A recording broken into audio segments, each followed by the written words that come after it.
flushing dampness with beans or drying dampness with various herbs that we'll talk about today. What is the best course of action to treat dampness? How does Chinese medicine think about these two things? And should I be eating beans if I've got dampness? And when should I not be eating beans? Welcome to the Chinese Medicine Podcast. My name's Hopkinson. I'm a herbalist and an acupuncturist, and I do my best to make Chinese medicine easy to understand and hopefully a bit fun and enjoyable. Welcome to my new set. I've just been setting this up with my little LED lights and whatnot the last few days, so I hope you enjoy the new cool background.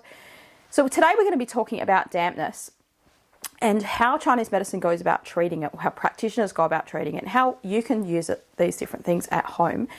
When might they be useful and when might they not be useful, and particularly sometimes detrimental. That means not good for us to do. So one of the foods that's used to treat damp is beans. So we think about aduki beans or red bean.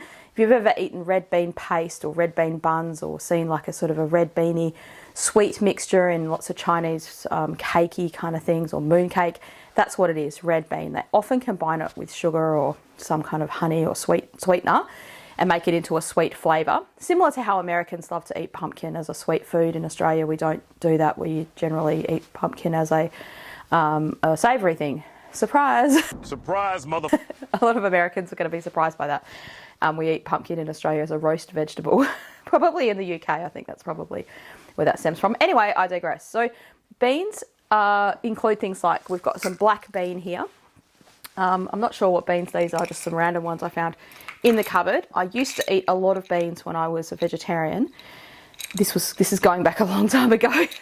And I think these beans are left over from my vegetarian days. Like, I've literally had to dig right at the back of the cupboard. One of the good things about beans as a food is that they do last a long time. Now, I would hazard a guess these black beans have been around for more than 20 years. And they're still good. They're still fine, right? These will last to the apocalypse time, okay? So that could be a good use of beans. But as you'll find out in this video, there's many instances, or more often than not, beans are not that useful for us. And we're going to find out why. So we've got red bean, which is aduki bean. We've got black beans. We've got soya beans. We've got green beans or mung beans. The soybeans are often just considered white beans. So there's different colours of beans. But in general, all beans have a similar function. And this includes legumes such as chickpeas. So Mexican foods are full of bean-based products. You could even argue that baked beans, although baked beans in a can, kind of baked beans, good for your heart. When I was little, people used to say, don't say that. And my mum taught us that it could say, beans, good for the heart. The more you eat, the more you love them. I honestly thought that's how that little saying went, but you can think about what rhymes with heart. It's not love them. Anyway, when I was a cute little kid, that joke was funny. So all beans have a similar function, which is a flushing or a downward draining function. So there are two ways that we can treat dampness in Chinese medicine. One is that flushing, to flush out dampness, or what we call drain dampness. Another way we treat damp is to dry dampness. And these two things can be used in very different contexts. Unfortunately, for people who love beans, the most common situation where you have dampness is going to be where you don't want the beans. So we'll go into why that is and how to understand if you have that or not in a minute. So let's talk about what beans are good for. They're good for the kind of damp that isn't associated with deficiency. As in, when would you get that kind of damp? Okay, so everything's normal, everything's fine. I'm just going along, singing a song, doing my normal thing, and then one day, I get candida. Now, technically, you don't just get candida, but let's say you have a vaginal discharge that's not normal, and it's very thick and yellowy kind of colour. Or you think you have other symptoms of candida. Sometimes people get a furriness in their mouth. They get dampy kind of symptoms. And that's an acute form of dampness. The beans can kind of flush that dampness out of your system. And that could be good. So especially if it's associated with heat. So there's some kind of thick yellow discharge there. Or there's a strong odour like in your urination. If you get dampness in your bladder, it will go sort of cloudy urine. If it's damp heat, it'll be sort of burning and stingy and that kind of urine. Now, I don't know if beans would be enough to treat the urination at that point, right? If it's already like a UTI and you're peeing like that. But they are part of herbal formulas that are used, and particularly the bean that we'd recommend would be red beans or aduki beans. Now, I don't even have any of those here because I've cleaned out my I've cleaned out my beans because I don't use those in my cooking and in my life anymore. But I only had these ones around, so I'll put a picture on the screen somewhere so you can kind of see beans, the idea of aduki beans. They're small red beans. Now, how do you cook with aduki beans? You have to soak them. I've never found any companies that make them in cans, so they usually harvest them and they dry them, and then you buy them dried. Now, the good thing with dried beans is, like I said, they can last a long time, so they can be there in the cupboard should you have the need to use them. So what you want to do is take those beans and just put them in a bowl. Maybe let's say you're going to use a cup of beans for a few meals, maybe a whole family's worth of meals. Like this would be, you don't need to eat a whole cup of beans yourself.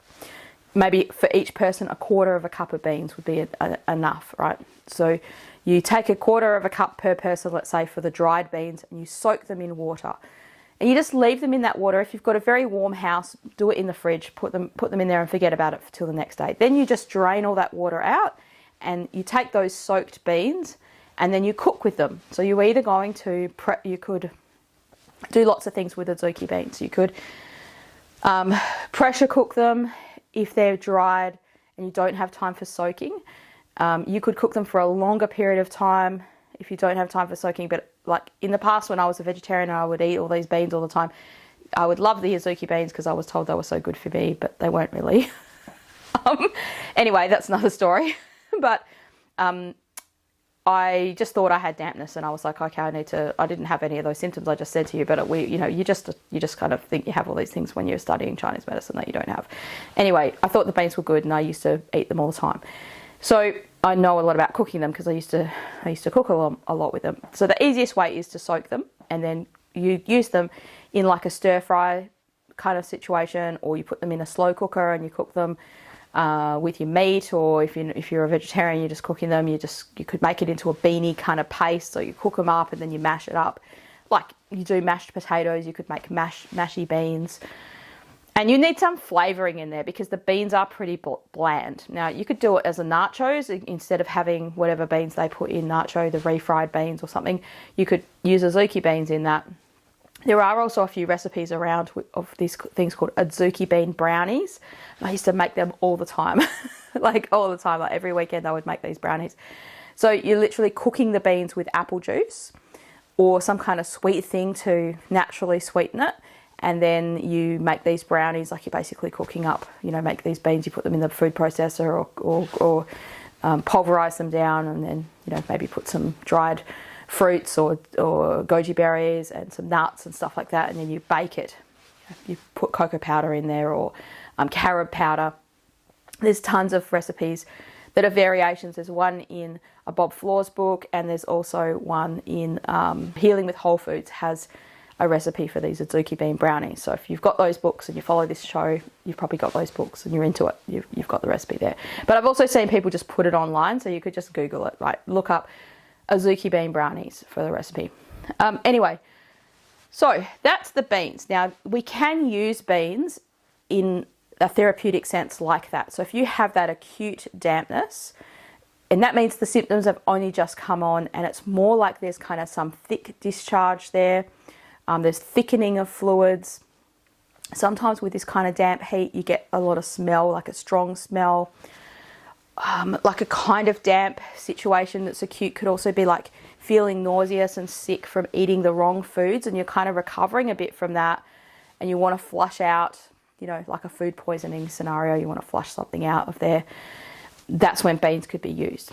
Okay, now the majority of people who have a damp condition, I can't say it's for sure because I'm not your practitioner, but in general, if dampness comes from deficiency, we don't want beans. We don't want beans because they drain the damp, they also are going to drain the nutrition of your body. They're going to drain everything that's there. It's like flushing the toilet. You can't press the flusher and some things go down and some things don't. Everything's going to go down. Oh my God! Okay, it's happening. Everybody stay calm. What's the procedure, everyone? What's the procedure? So if you're draining something, you're draining everything. And how do we know this? Because one of the chief herbs in classical Chinese herbal medicine is like detoxified by beans.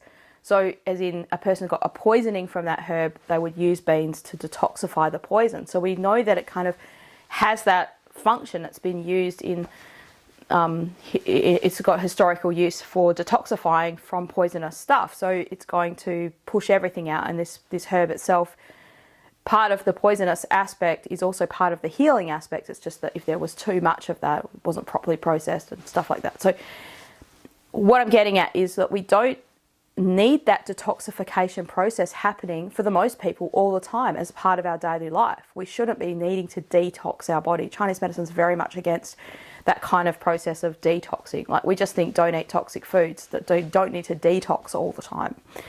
So the concept of treating dampness when you've got deficiency is not draining the damp. It's not flushing the damp out. It's actually understanding that dampness came there, the symptoms of damp. So what these might be is things like feeling bloated, feeling very heavy, feeling foggy-headed, like a cloud around your head. Like I just don't feel clear. I don't feel that clarity of thought. There could be discharges and things like that going on, but it wouldn't be as acute as the flushing damp situation where, you know, you were fine one day. It would be sort of like something where there's a lingering discharge. It's not so much yellow and thick. It'd be sort of thin, but fluids that aren't properly transformed. So thicker fluids than they should be, but not like as much, without getting too gross about where the fluids are. Like, I think you get the picture. It could be problems with phlegm, like a person easily gets really phlegmy. They've got a post-nasal drip all the time. So if you've got that post-nasal drip, it's like, well, you're phlegmy and you're kind of like not transforming those fluids. So how do we treat that part of dampness in Chinese herbal medicine? We certainly would say don't eat beans. And the practitioner would have to prescribe the formula. This is not something you can kind of prescribe yourself.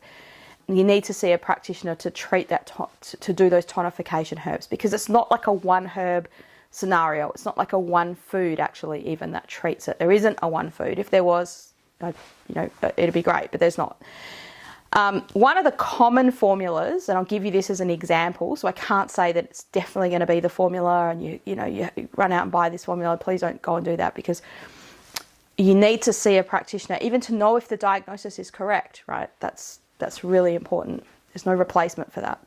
The reason why I do this channel is to educate people on how practitioners think, how Chinese medicine thinks, so you can understand what your practitioner's doing for you, not so you can be your own practitioner. Like there comes a limit with that. So you can kind of be your own practitioner with the aduki beans for a limited time, and special now. But then if that doesn't work after a few days, that's going to get very irritating, and you're going to go, okay, you're either going to go off to your GP, your general practitioner, and get some kind of Western medicine for it, or go and see your practitioner and they're going to give you a stronger formula, because there's heaps more stronger flushing damp herbs and things other than those aduki beans that are there. So one of the herbs I want to talk about is baiju.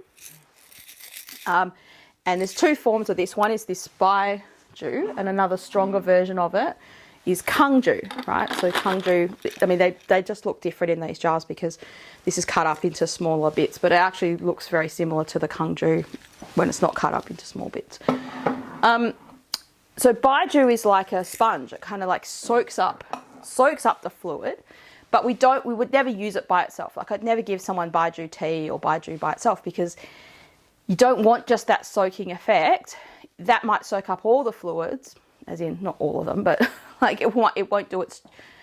We're getting to the point now where we need a formula of herbs. So the formula that we want to talk about is called Li Zhong 1. So Lizhong Zhong 1, right? And that formula is like the concept of treating damp, but from a deficiency of the spleen and stomach. So it supports the function of the spleen and stomach. And it kind of uses the baiju, which dries up the damp, in cahoots with other herbs. One of the herbs that we can use, and this is something you can try as a food, but I don't think it's going to work all by itself as a food. And that food or herb is dried ginger. Not the fresh ginger, but dried ginger. So you take your fresh ginger, you cut it into slices, and you dry it. Make sure it doesn't dry going moldy. So you'd have to dry it in a very, if you've got a dry environment, that's fine. If it's a very humid environment, use a dehydrator and you kind of dry it. And then you can use dry, or sometimes you can buy dried ginger, right? And you would use that as a herb to support the earth element functions, particularly the lower part of the body. So not so much the fresh ginger acts more on the stomach, and the dried ginger acts more on the intestines part of the whole scenario, right? So it kind of helps to dry the damp and strengthen the spleen and stomach, strengthen the earth, so that the body like naturally repels the damp, which is a totally different concept to flushing out the damp. So if you're weak, it's like flushing that toilet over and over and over and over. It's just going to wear it out, I guess, or it's not going to be beneficial to it anymore.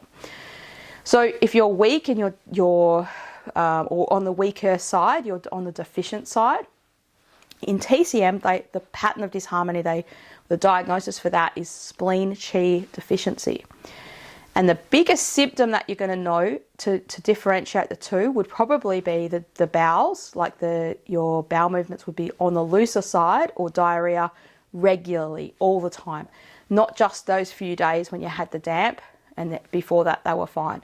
That they've been like that for a long time. So it could be anything from sticky bowels, like where it doesn't really go, it doesn't all come out straight away. There's lots of wiping, it's not properly formed, right through to loose, spraying the bowl type of very extreme diarrhea. I have a bad case of diarrhea. So the looser it is, the weaker that spleen chi is to kind of hold and strengthen and keep everything in, kind of thing. So the Lijiang 1 formula is used to tonify the spleen chi, the tai-yin of the body, the fluid metabolism aspect. So tai-yin refers to like the lung and the spleen. And we're thinking about their job doing fluid metabolism. So the best example I could give you for dampness like this would be a pot plant. Right, so let's think about a pot plant. I'm going to just quickly go and grab a pot plant. Surprisingly, I've got one in this room that's still alive, that hasn't died. Because why? Because this has been outside and it's been thriving. And it's also got a nice little hole in the bottom that can let the water out. So if plants get overwatered, they die. They don't like that overwateredness. And some plants can tolerate more than others, and some plants really like it dry, and they say it like a drained soil and all that sort of stuff.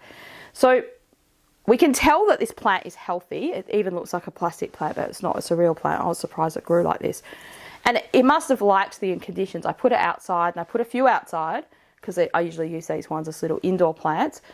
And this one just loved the outside. The others didn't. They were sort of like, oh, bring me back inside. I don't like the sun that bright. Anyway, if I watered this too much and the plug was blocked, I open the plug, that's draining the damp. That's letting the water drain out. The other way I can get this to thrive, let's say I can't unplug that for some reason, I might put it out in the sun, and the sun dries it. And that's kind of what you think about the dried ginger. Think about that as the sun coming in and drying the damp, and the aduki bean sort of draining the damp. So in some situations we need the sun, and the draining won't do anything. And that's when a person's very deficient, they've got spleen chi deficiency, or even worse than that, they've got yang deficiency. So that would be like a spleen chi deficiency that hasn't gotten better. I've just got to find a little place to put this. They've had deficiency for quite some time. Another symptom that's associated with deficiency is this kind of tiredness that isn't better with exercise. So they feel very tired, they do a small thing and they just get real tired, really sleepy. The more sleepy you are, the more deficient you are. So the more you kind of need to lie down. And usually with spleen chi deficiency, you're not sleeping in the day, that kind of tiredness, but you just generally don't have as much energy as you would like to have. And you certainly wouldn't feel great with exercise. Now, Again, this is complicated because most people have more than one pattern going on at once, and that's why practitioners are needed. Again, ding ding, we're needed to make a diagnosis. And the other way to do the diagnosis, the main way I would do the diagnosis, is by like your pulse diagnosis. So we would check your pulse, and that would kind of tell us where things are at in a Chinese medicine sense. So if you're watching this video and you're thinking, I just want to help myself, Marie, help me help myself, I get that you want to do that. So my best advice to you would be, if the symptoms of what you are considering dampness have been going on for more than a few weeks, there's no need to do those beans. The beans treatment, if that time was available to you, has probably passed. And detoxifying your body is probably not the best course of action. You want more warmer foods, and certainly want to get onto a formula similar to Li Zhong Wan or something like that, where your practitioner is going to prescribe that to you. What kind of diet supports that spleen qi deficiency? One is warm, cooked and moist foods, staying away from cold, dry and raw foods, eating regular meals, so supporting your spleen's earth element function by eating regularly, giving it lots of regular times, not overeating. So intermittent fasting is totally fine, but as long as you keep that structure regular. So when you stop the fasting, you're not overeating, you're not overwhelming the spleen and stomach.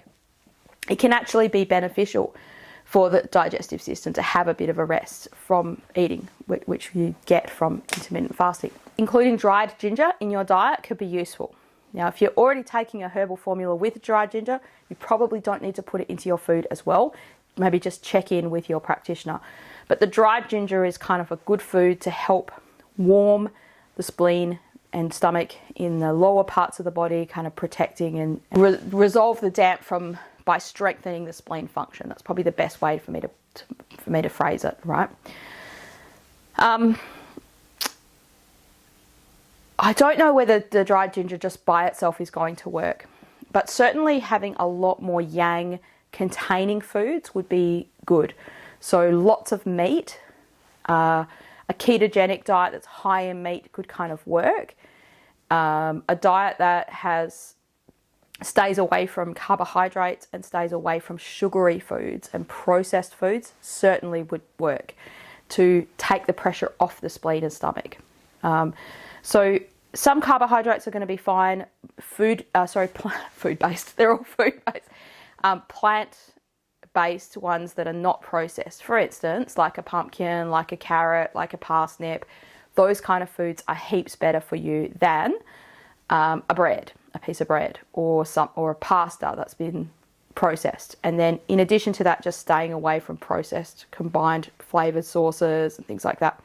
We've got artificial ingredients, canola oil and all these kind of horrible seed-based oils are no good for us. In Chinese medicine, there's no reference to these things being detrimental because they just weren't a part of the human diet around that time. But no doubt about it, these things are not good for us. And I think the complexity of digesting those kinds of oils, that in itself contributes to dampness. So anything that's complex to digest takes up more energy from the spleen and stomach, and then that can easily weaken it, and then that weakened spleen and stomach leads to dampness. That's kind of how it works. So foods that are easy to digest are foods that are simple foods, one ingredient, kind of two ingredients mixed together, not 10, 15 ingredients in one jar and 15 ingredients in another jar, and then mix those two things together and then you've got a meal. So if you can avoid that and go for things where you've got, you're just eating a piece of meat or a piece of chicken and you might have some salt and pepper on it, that's fine. And you've got some various vegetables or even a salad, right, where you're having some cooked with the raw is heaps better. You don't want to have a big meal of raw, only raw, like a big salad and there's no cooked in it. And in general, if you're a vegetarian or a vegan and your primary diet is a lot of beans, this might be something for you to consider. Hang on a minute, maybe I'm having too many beans and I'm just flushing my nutrients out of my body on a regular basis. So by too many beans, I mean like more than once a week you have beans and you're really kind of hammering those beans, and that's your main source of protein is the beans. So keep the beans on your shelf for the apocalypse. in case you have no food, because it's probably better than no food at all. But other than that, I wouldn't really recommend beans. Now, having said that, there's been some patients from time to time that I do recommend them to have it because it's needed, but it's only a short amount of time, and it's really that acute dampness that we're treating rather than something coming from a deficiency. And sometimes it might have flared into that acute kind of dampness, and then we've treated that, and then there might be some underlying deficiency to treat, and then the beans are no longer necessary or used, and we would kind of support their body with more that warming, yang tonic warming formulas, warming herbs. Ginger is going to be part of it, like no doubt about it. Ginger is probably going to be part of that, those kinds of formulas. As always, I encourage you to see your own practitioner and get your own health advice. This channel is not designed to give individual health advice. But if you've got a question about Chinese medicine, especially a generic one, not about your own individual stuff, then just word it as such and put it in the comments below. And I'll do my best to answer it, maybe make a video about it, something like that. So this video was prompted by a subscriber's question. I get a lot of questions about, are beans good for me to have? When should I have beans? What about treating dampness? This kind of stuff. So I hope this video has been useful and helpful to you. And if it has been, make sure that you subscribe to the channel. If you're new to the channel and you haven't subscribed, now's your chance to make all your dreams come true. Subscribe, and you'll never regret that decision. I'm trying to reach 10,000 subscribers this year in 2024. It'd be awesome if you could help us on that journey, and I look forward to seeing you again on another video soon.